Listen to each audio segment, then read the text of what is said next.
forget. Some things mustn't be forgotten.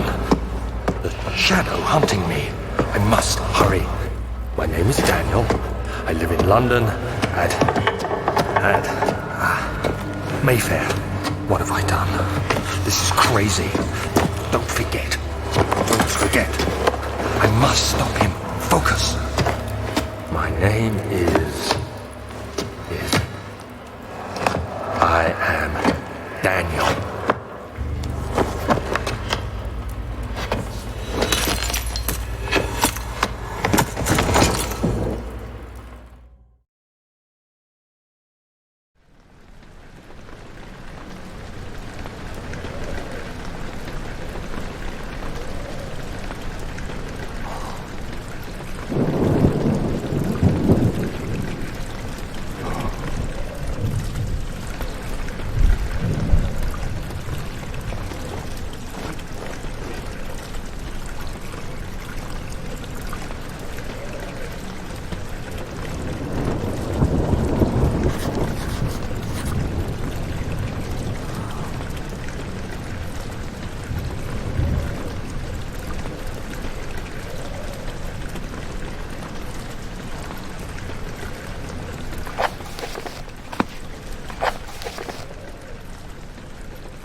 Hi, my name is Thomas Grip, and I'm one of the co-founders of Frictional Games. I worked with engine code, gameplay code, design, and many other things for Amnesia. In my commentaries, I will mainly focus on the design behind the different parts of the game. I hope you'll enjoy them. The name of this level is Rainy Hall, and it's supposed to be a combination of atmosphere setter and tutorial for the player. We wanted the player to start the game in a slow way so they could settle in and get used to how the game works. Amnesia is not a game with constant action happening all the time, and we wanted to have a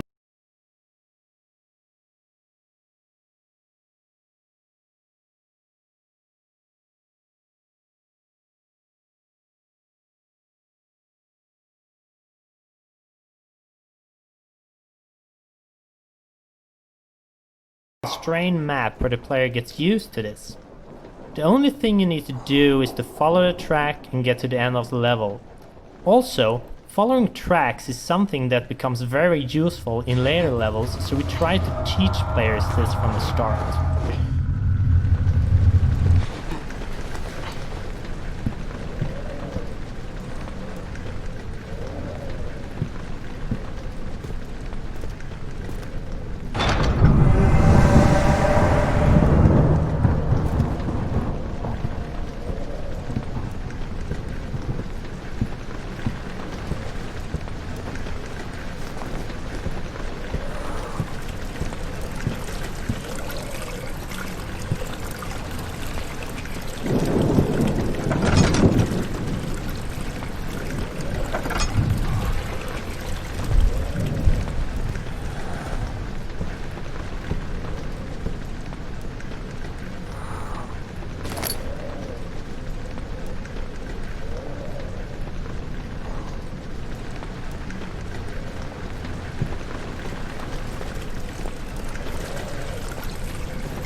This is one of the first level that we created for the game, and it was initially part of the archives level, which we will reach in a bit.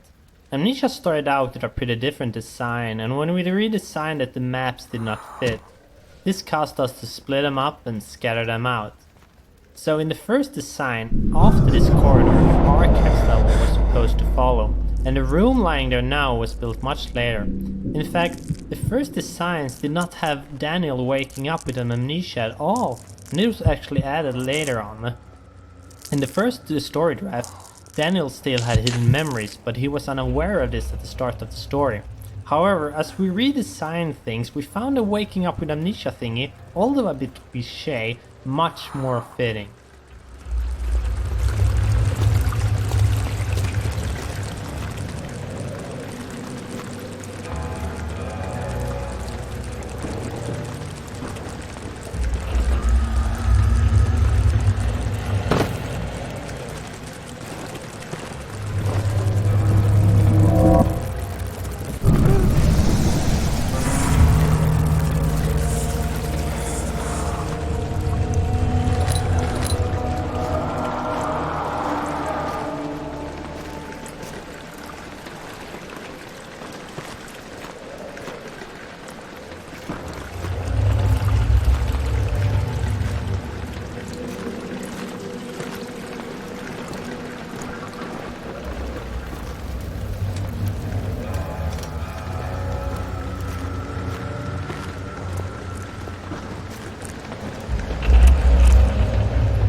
Hi there, my name is Luis Rodero.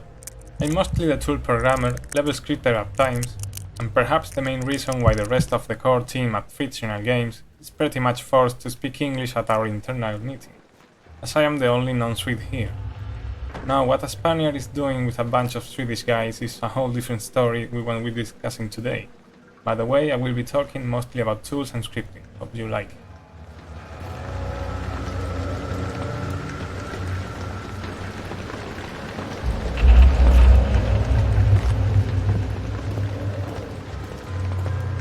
The editors themselves went through a lot of design changes during the development.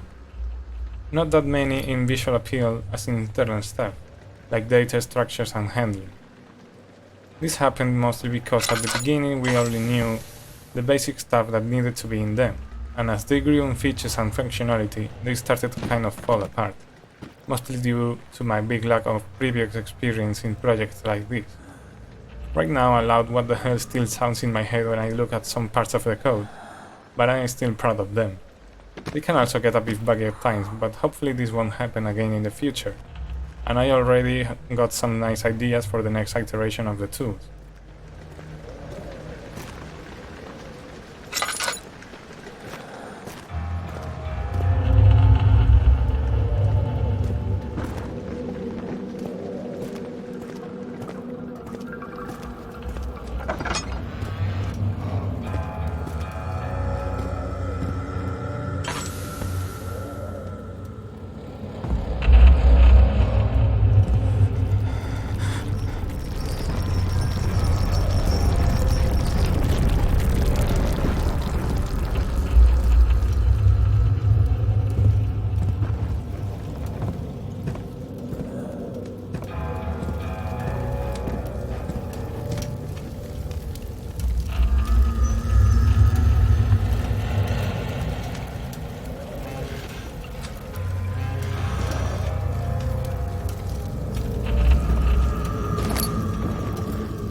Hello everyone, my name is Mikael, and I'm the writer for Amnesia, The Dark Descent.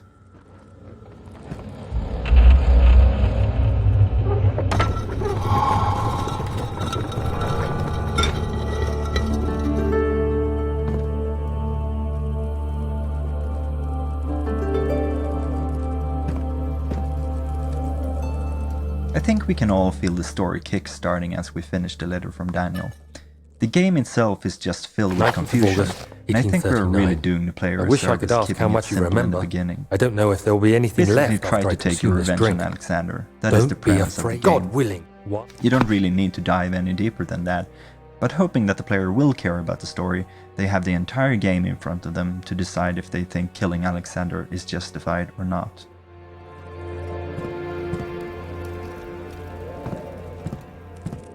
I think we can all feel the story kick-starting as we finish the letter from Daniel. The game itself is just filled with confusion, and I think we're really doing the player a service keeping it simple in the beginning.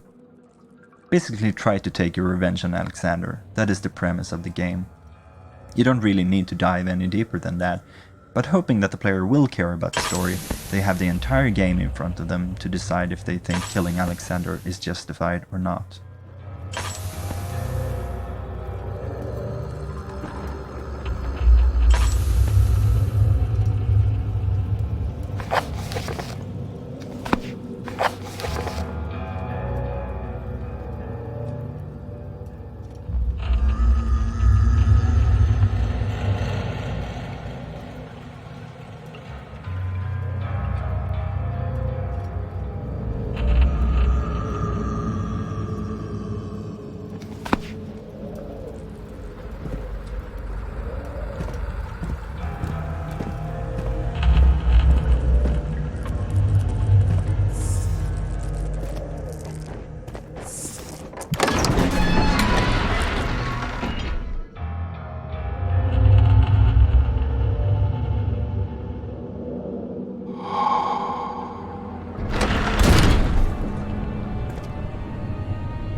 Hello, my name is Mark Nikander. I'm a 3D artist and level creator at Frictional Games.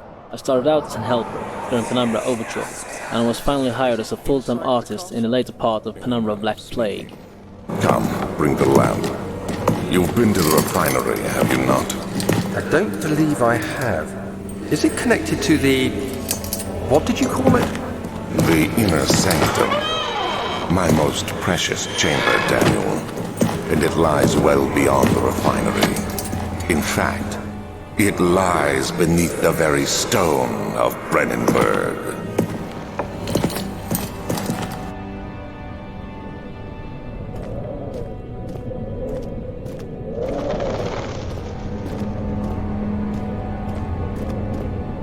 The entrance hall was first shown in our first gameplay trailer, and while the layout hasn't changed much, the details certainly have. We build our levels from sets of pieces, in this case, the custom-based set. While the carefully planned set pieces made level building very easy, the levels became very similar and we had to make special pieces to the levels. Now, 1.5 years later, the special pieces make up about half of the pieces in the custom-based set, and we made changes to incorporate these objects into the earlier levels. An example of this can be seen if you compare the hole in the roof now with the one from the first trailer. The new roof was made in the middle of the project when you built level 9 back hall. A special version was made to give the roof hole in the entrance hall more depth and detail.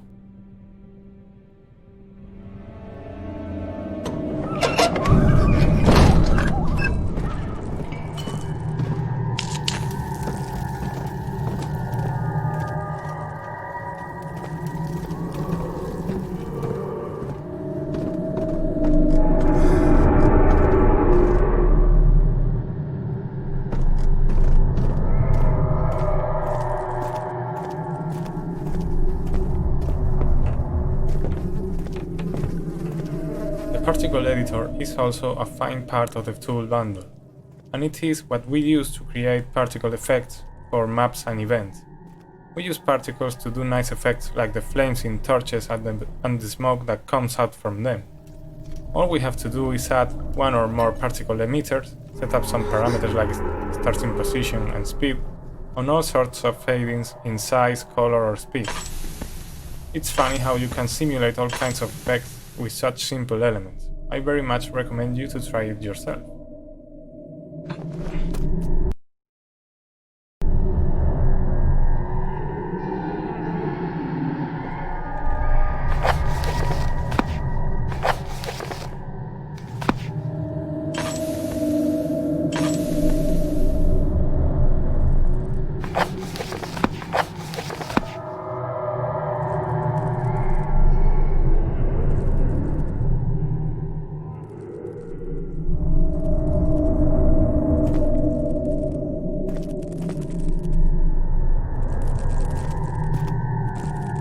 Someone's coming.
Early concepts, this was meant to be a sort of wine testing room and directly connected to the wine cellar.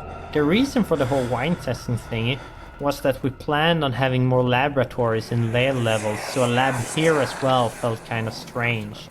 Then things changed and only one lab was left in the design, so we changed the name to laboratory instead. The whole wine testing facility that could make dangerous acid always felt kind of strange anyways.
you haven't followed our development blog back when it started, you might have missed one of the biggest changes in our production pipeline.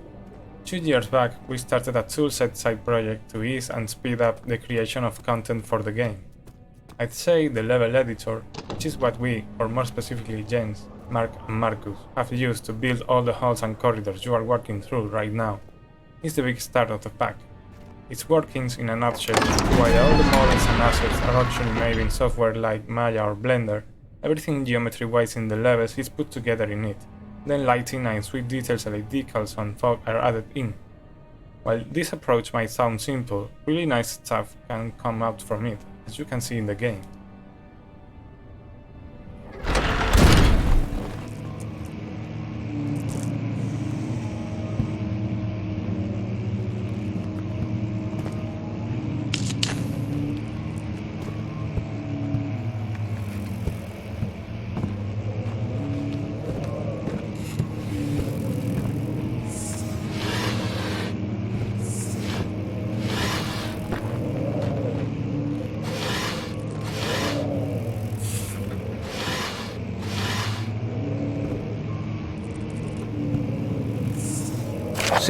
May 1839.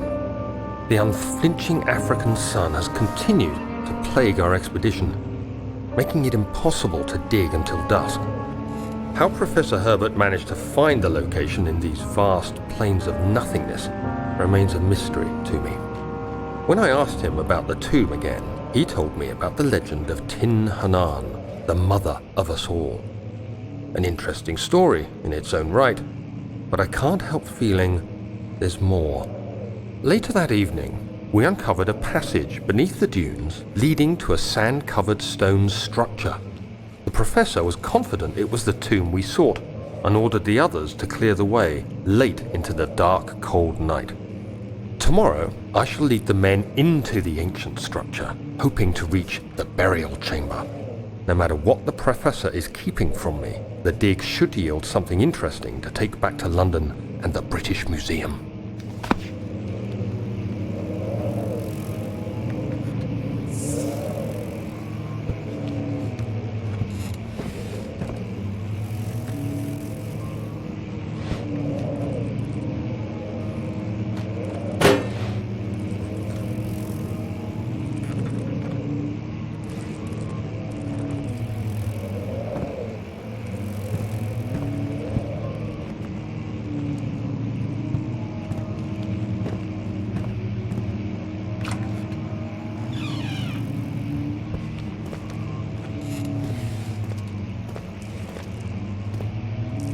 To finish this little overview of our tools, I must mention the material editor, available both standalone and built into the other editor. The program itself is very simple to use. You have some material types defined by the engine, and you can throw in textures to be used for diffuse, normal maps, height maps, as well as some variables to control specific parameters for a material type. When I was writing it, I could just stare while the preview model rotated around itself and the parallax mapping effect was on when testing, just for fun.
Another piece of the toolset is the model editor, used to create the entities you are interacting with while playing.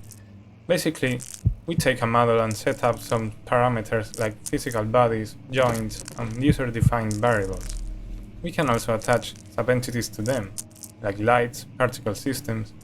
When an entity is finally set up, it is ready to be placed in a level using the level editor. Examples of entities here are doors, lamps, most furniture, critters.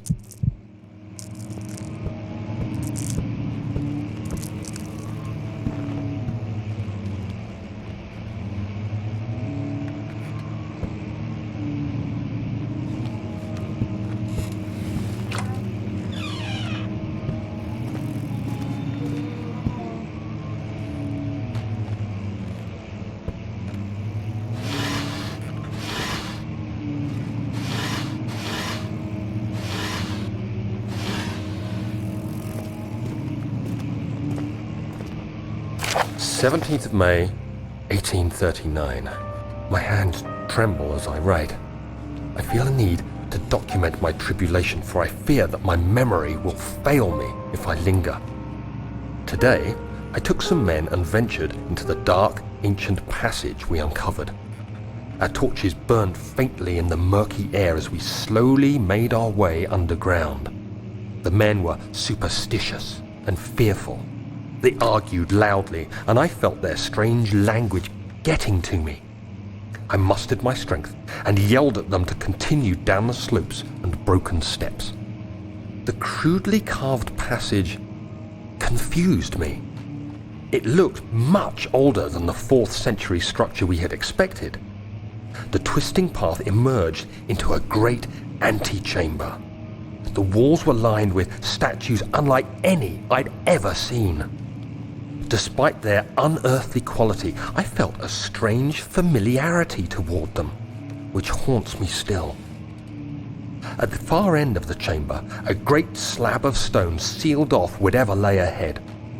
I gave the order to raise it, and as I pushed through the narrow space, the heavy stone suddenly dropped, sealing me inside. I was trapped.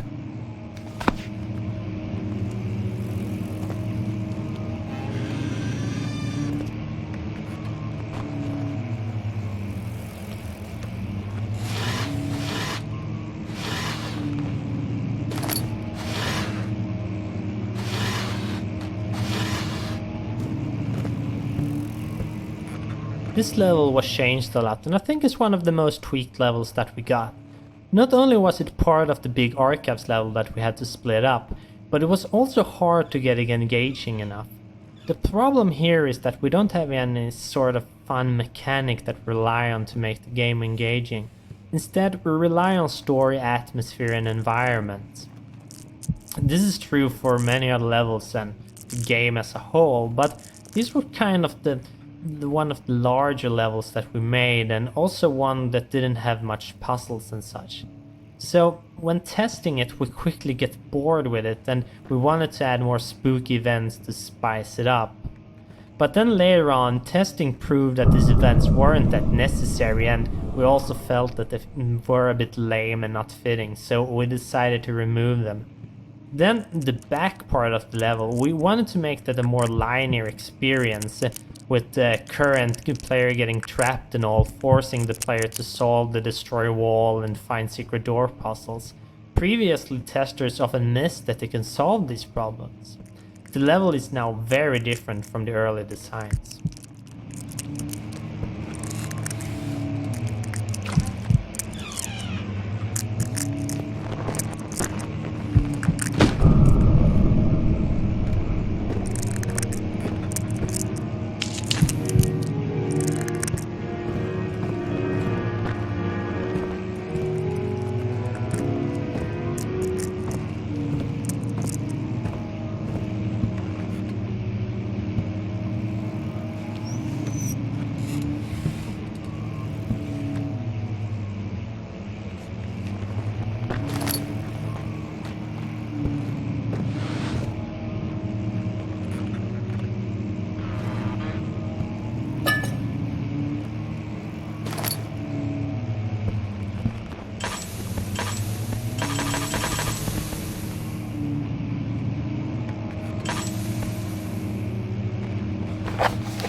When I started writing, I had only outlined the framework for the story and the first few levels in the game design document, so I ended up finalizing a lot of material for the first levels, and then when those were done, we planned out the last 2/3 or so.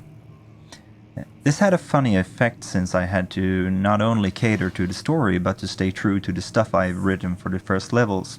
Usually you can go back and forth while writing and change things, but if you have already recorded voices, you really shouldn't because of the costs. So the first text really shaped the rest of the material in an interesting way, and made them matter in a way I hadn't thought about. I really like how this thickens the story elements, as I am able to jump back into the material and keep using and reinforcing certain. Agrippa is of course the most extreme effect of this method, which grew from a small reference to becoming one of the most important characters in the game.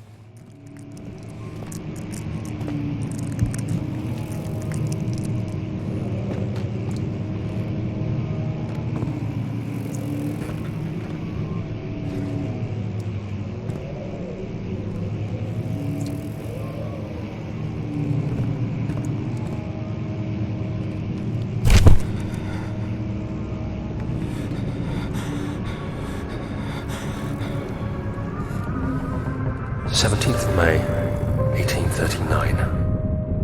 After pounding the unforgiving stone wall for what seemed like an eternity, I realized it was hopeless. I was trapped. I fell to the ground, gasping for air, trying to focus. That's when I saw a faint blue shimmer. My weakened body was heavy to carry, but I managed to push myself toward the enchanting light.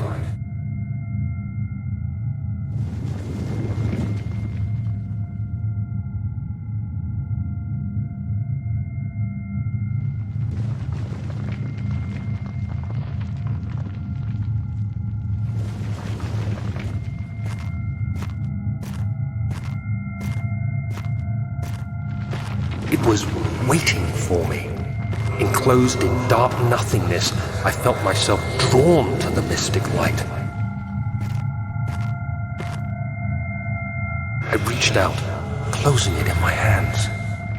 The faint glow escaped my fingers and began to spark brightly and spirit me away, unlocking alien memories of spiraling towers, endless deserts, and impossible geometry.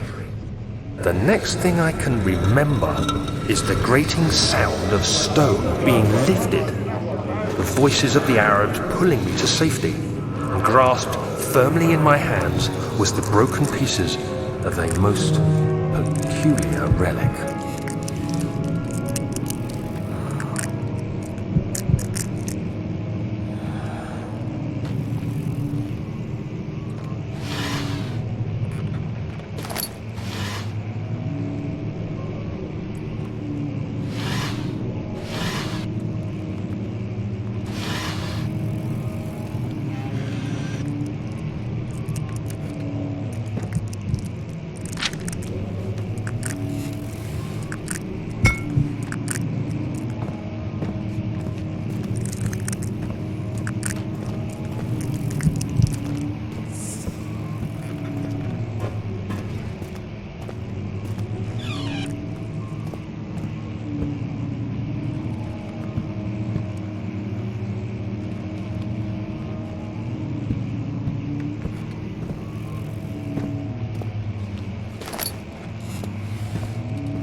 Is old and hasn't been tended to for centuries.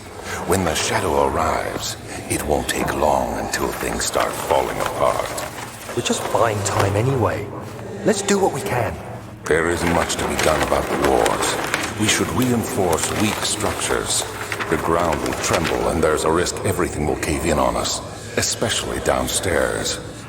Here, and there. Let's get the servants working on it.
You have to be swift when you activate the first one. You hear that? If it stops, you'll have to start over. Isn't all this a bit excessive? You can never be too careful, Daniel.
A major design guideline for us was to give each level a unique theme, something that all puzzles, events, and the general atmosphere was built upon. This makes each level a little piece of the story and theme at large, and also gives them focus so the player is not distracted with too much information. The theme in this level is the strange creatures that lurk in the castle. The player first spots them momentarily in archives, so now is the perfect place to build some fear. There is never any real threat in this level, but it's much darker than any before, and there's a constant pressure with boards creaking and the like. The flashbacks also give hints of where the strange creatures come from, making all events focused on the level's central theme.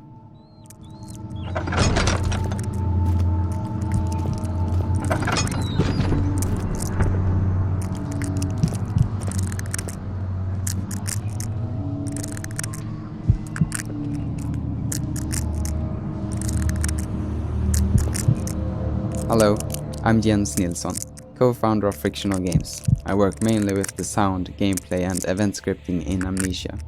For my commentary in this game, I'll jump back and forth between the topics of sound, puzzle creation, and even talk about making this commentary.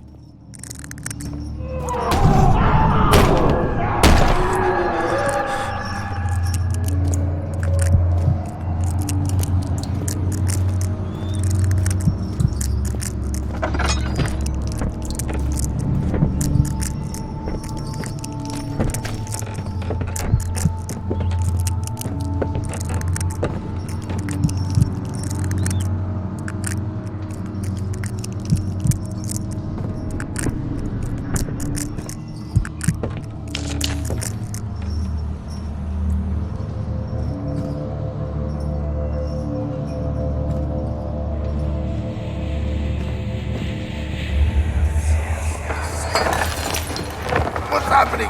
Oh, it feels like my chest is going to burst. Oh. My God! Wilhelm, do something! Except we're not getting out of here. How can you say that? Alexander, you piece of shit! Let us out of here!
The basic structure of the earlier levels in the game has been built by me.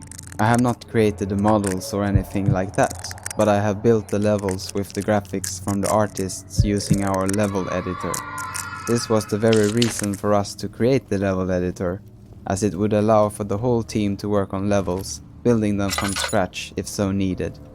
For our previous Penumbra games, you could perhaps tweak a level a little bit, but making a whole level was the job for an artist and no one else.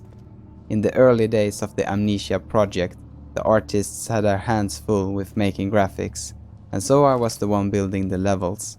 Looking at the levels now, a lot of things have changed and improved, but the base is still there.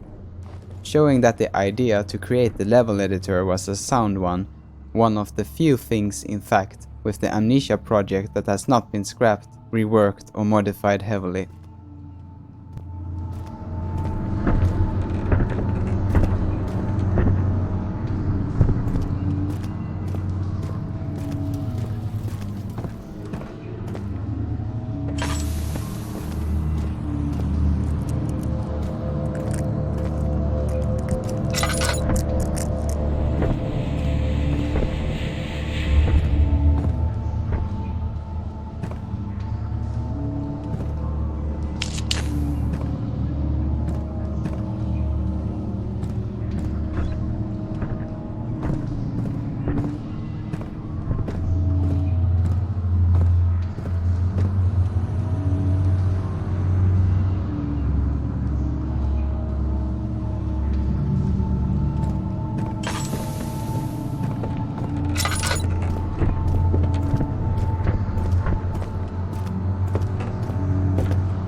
This is one of the many hub levels in the game, and this is a design concept that we started out with in Penumbra. The idea is to give the player some freedom on where to go, but at the same time give a clear objective. In this level, the slime obstacle is the thing that the player needs to get past, and all other levels then have things needed to do so. The slime itself is one of the few puzzles left from the initial designs, and the one I'm probably the least proud of. Now that slime appears all around, it feels a bit forced that you need to have a potion on the slime. Many testers also complained that they wanted other options in getting rid of the slime, like burning it. However, creating a potion is the central theme for this hub, so we had to let it be. I don't think it's that bad, but we probably could have redesigned it if we had time.